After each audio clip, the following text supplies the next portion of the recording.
Bonjour à tous, très ravi de vous retrouver pour ce flash de l'information sur l'Évidence TV.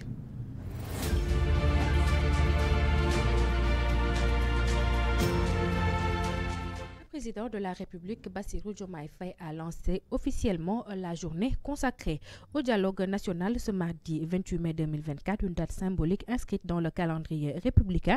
Pour cette 4e édition, il est question de parler de la réforme et de la modernisation de la justice.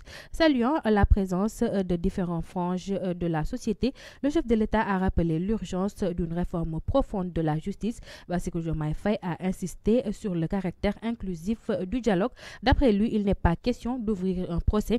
Toutefois, le chef de l'État a invité les participants à éviter une république des juges.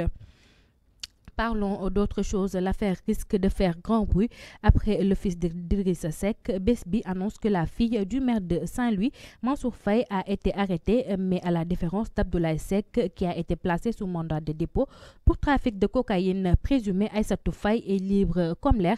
Selon le quotidien d'information, l'affaire remonte à 4 semaines suite à une opération routinière de fouille de son véhicule. La jeune Aïssatou Faye a déjà célèbre pour avoir fait l'objet d'un reportage de BBC Afrique en 2022 pour sa ferme de 50 vaches, a été arrêté par 2 policiers de la circulation qui ont découvert dans son véhicule une dizaine de millions.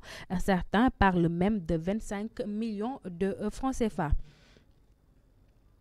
L'homme d'affaires est proche de l'ancien régime Dora Gaye et dans de beaux draps. Selon Libération, il a été interpellé à l'hôtel Terroubi, puis conduit dans les locaux de la sûreté urbaine et placé en garde à vue à la suite de son audition. L'observateur soutient de son côté qu'il a déféré une convocation à comparaître des réceptions que lui ont remis les gendarmes enquêteurs.